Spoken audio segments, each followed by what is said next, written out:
Assalamualaikum warahmatullahi wabarakatuh. Baiklah, saya Teni Desparatni ingin menjelaskan materi mengenai audit, yaitu etika profesi.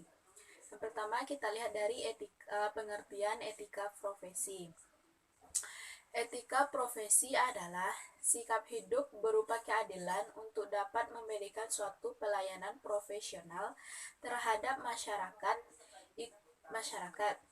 dengan penuh ketertiban serta juga keahlian, yakni sebagai pelayanan dalam rangka melakukan tugas yang merupakan kewajiban terhadap masyarakat.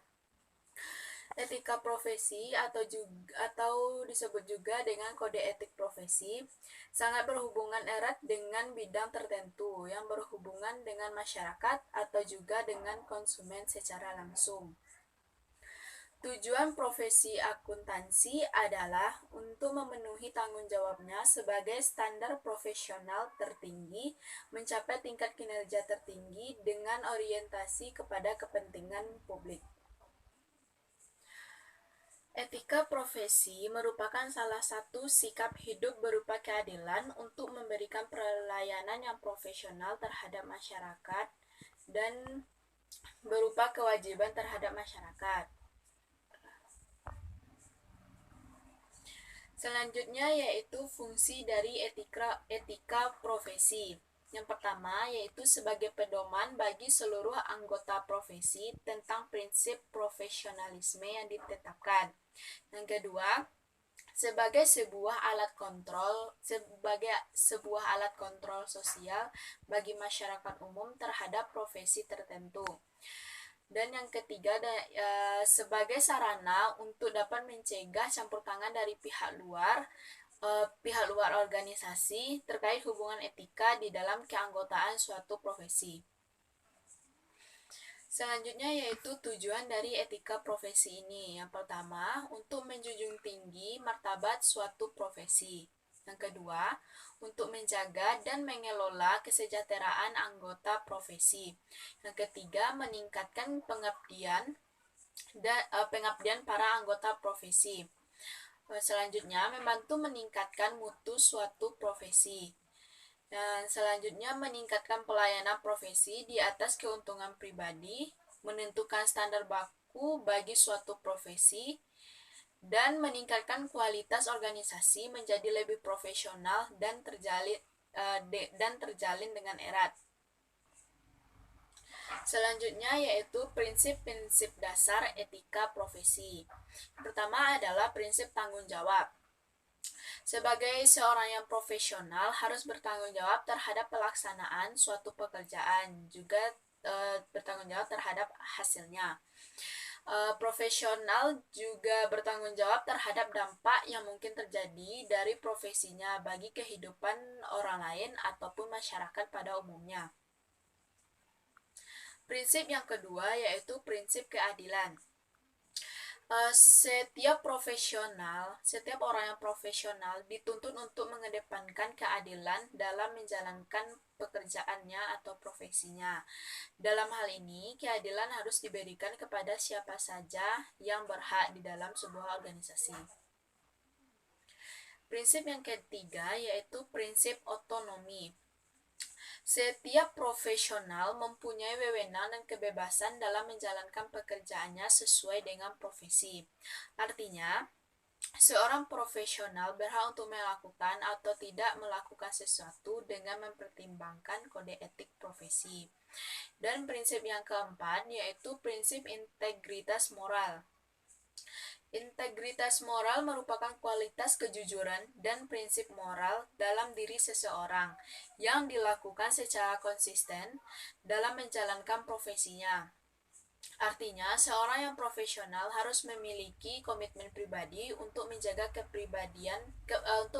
kepentingan profesi, dirinya, dan masyarakat.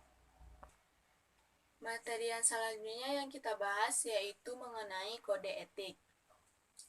Kode etik merupakan norma-norma yang harus diindahkan oleh setiap anggota profesi di dalam melaksanakan tugas profesinya dan dalam hidupnya di masyarakat. Norma-norma tersebut berisi petunjuk bagi para anggota profesi tentang bagaimana mereka harus menjalankan profesinya dan larangan-larangan yang ada. Fungsi kode etik sendiri, pada dasarnya kode etik ini memiliki fungsi ganda, yaitu sebagai perlindungan dan pengembangan bagi profesi. Fungsi seperti itu sama seperti apa yang dikemukakan oleh Gibson dan Michel, yang lebih mementingkan pada kode etik sebagai pedoman pelaksanaan suatu tugas profesional dan pedoman bagi masyarakat sebagai seorang yang profesional. Big dan Blockhair mengemukakan ada 3 fungsi kode etik. Yang pertama yaitu melindungi suatu profesi dari campur tangan pemerintah. Yang kedua, mencegah terjadinya suatu pertentangan internal di dalam suatu profesi. Dan yang ketiga, melindungi para praktisi dari kesalahan praktik suatu profesi. Tujuan kode etik ini yang pertama untuk menjunjung tinggi martabat profesi. Menjunjung tinggi martabat profesi ini adalah yaitu image ya dari pihak luar atau masyarakat, agar jangan sampai orang luar memandang rendah atau remeh tentang profesi tersebut. Yang kedua, untuk menjaga dan memelihara kesejahteraan para anggotanya. Yang dimaksud kesejahteraan di sini adalah berupa kesejahteraan material dan spiritual atau mental para anggota. Yang ketiga yaitu untuk meningkatkan pengabdian para anggota profesi. Dalam hal ini, kode etik juga berisi tujuan pengabdian generasi tertentu, sehingga bagi para anggota profesi dapat dengan mudah mengetahui tugas dan tanggung jawab pengabdiannya di dalam tugas profesinya tersebut. Dan yang keempat, untuk meningkatkan mutu profesi. Untuk meningkatkan mutu profesi, kode etik juga memuat norma-norma tentang anjuran agar para anggota profesi selalu berusaha meningkatkan mutu para anggotanya sesuai dengan bidang pengabdiannya masing-masing. Yang terakhir yaitu sanksi pelanggaran terhadap kode etik. Ada 2, yang pertama mendapatkan peringatan dan yang kedua pemblokiran. Pada tahap mendapat peringatan, si pelaku akan mendapat peringatan halus. Kalau masih dilakukan, maka akan bisa saja ia menerima email berupa peringatan. Jika tidak diklarifikasi, kemungkinan untuk berlanjut ke tingkat selanjutnya seperti peringatan keras ataupun lainnya. Untuk pemblokiran, misal saja ada video-video atau hal-hal yang unsur-unsur yang tidak pantas, maka video atau hal-hal tersebut akan diblokir oleh orang yang berhak untuk memblokir akun-akun tersebut. Sanksi yang terakhir yaitu hukum pidana atau perdata. Setiap penyelenggara negara, orang, badan usaha, atau masyarakat yang dirugikan karena penggunaan nama domain secara tanpa hak oleh orang lain berhak mengajukan gugatan pembatalan nama domain tersebut. Dan sekianlah penjelasan materi dari saya.